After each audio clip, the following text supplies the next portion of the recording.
Okay, so this will be our last presentation in this. Like I said, there are endless reasons why we believe that we, the Igbos, are the real Hebrews of the Bible. However, I will be limiting this to this. I think we've divided this video into 9 components now. I'll be limiting it here. In subsequent videos, you'll be seeing more proof, and as we continue, if you go to our website, you'll be seeing things like this as well. This one, for this final one here, I want to point out the similarities between Igbos and what we have in the Bible. For instance, our grammatical similarity. In Igbo land, when we refer to people or to a place, we refer to them as children of a particular place. Let's say we can call people, let's say Umu Abia or Umu Masi or Umu Okoro or Umu Bala or something like that. That's how we those things. Like I said, umu means children. We refer to people as children of a particular place. In the Bible, you don't. I don't even need to begin to mention this. That's how it's. Anytime people are referred to in the Bible, is the same thing. Children of this, children of Reuben, children of Jacob, children of Hebrews, and all those ones. The similarity there is uncanny. The other one too that I want to point out here is that in Igbo land we run a patrilineal system of inheritance. We don't run a matrilineal, and this should be a telltale sign to anyone who's listening.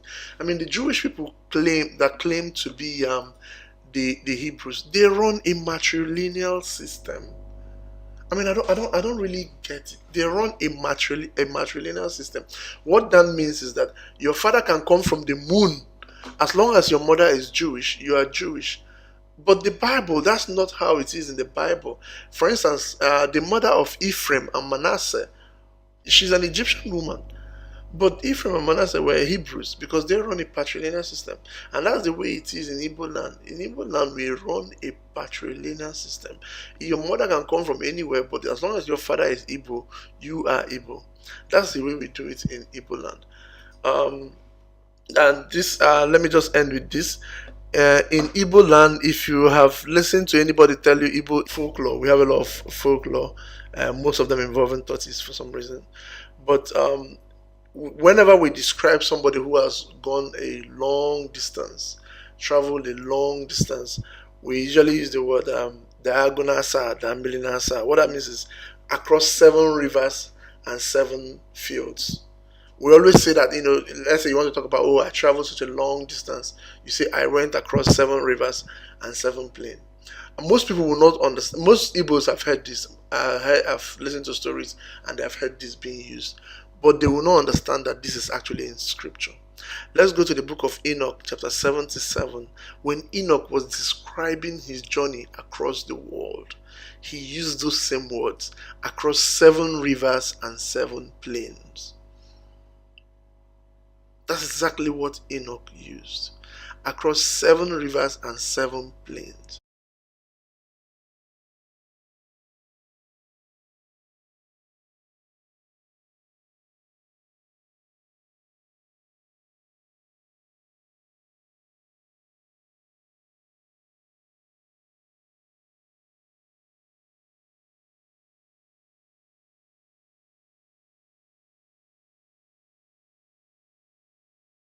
And I want to end these presentations by talking about the Igbo calendar. The Igbo calendar is the same thing as the Hebrew calendar in the Bible. Unfortunately, most Christians today don't know that the biblical calendar is different from the Gregorian calendar we're using now. The Most High, who created us in the Bible, did not give us January and December and March and April and all those nonsense. He didn't give it to us. He didn't even name the days. This one calling Monday, Tuesday, Wednesday. Those are named. Those are names that are given after the gods of Europe, right? Like Thursday was named after Thor, right? So you have I don't know, Sunday named after the god of the sun, Sunday, and Saturday named after Saturn Day. So this is the Most High did not name the days for us. He numbered them. The first, the second, the third, up to the 7th day. He didn't name them. He also didn't name the months. But we have a calendar, and that calendar is 364 days. If you read the book of Jubilees, you understand this clearly.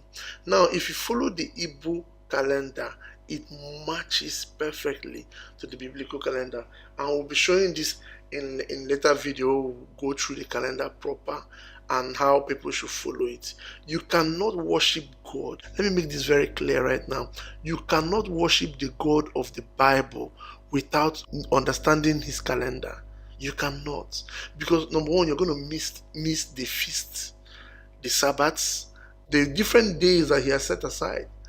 And these things, the reason they're important is not only on this world that are being done. In the heavens, the angels are doing this feast. You cannot worship God if you are not in sync with this. And we thank God for our congregation. We've been able to figure out the right calendar, and we've been able to surprisingly, we're using the Igbo calendar. That's when we figured out the biblical calendar. And we saw that most of the Igbo, some of the feasts which we do in Igbo land, actually synchronizes with biblical feasts.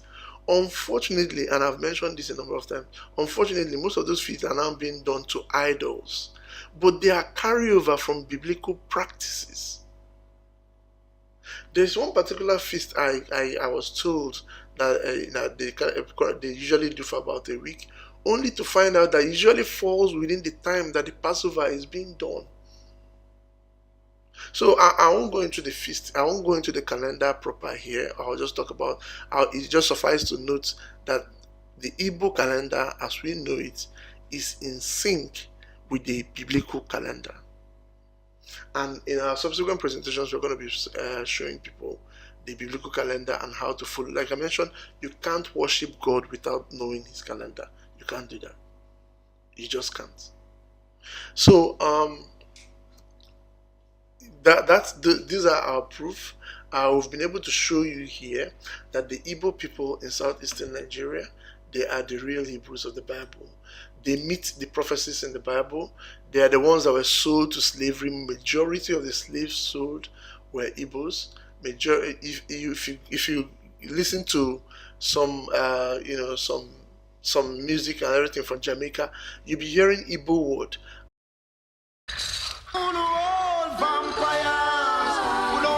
See you prosper, only like to see you suffer on the set of vampire.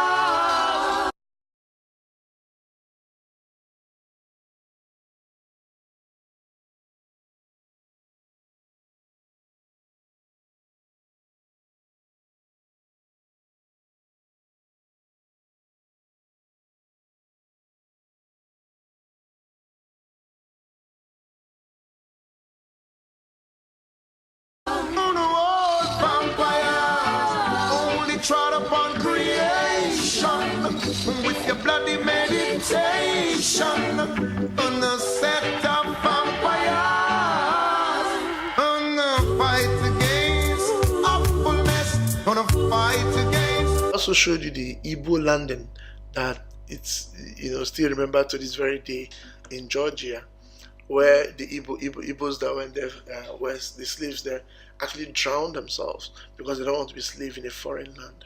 This is you don't see Timbuktu landing or Kenya landing in any of those places. There are some Negroes in the Americas that believe that the Kenyans are the Israelites, or the Ethiopians or the people in Timbuktu are the Israelites. Are you kidding me? No, we were the ones sold to slavery. As a tribe, we went through this for over 400 years. Okay, so we've been able to show people here that we are the ones that we are the people of the Bible. We've been able to prove here, and we know for a fact that a number of people will not listen to us, but that's okay. As long as one person listens to us, one person comes back to the worship of the Most High from this presentation, our job is done. We are more than satisfied. Our tribe is proof to the whole world that the Bible you see is true.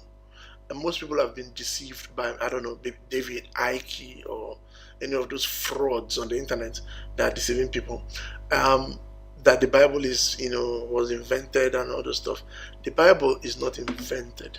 The Bible is true, and our tribe is proof that the Bible is true. For the rest of the world, you're welcome.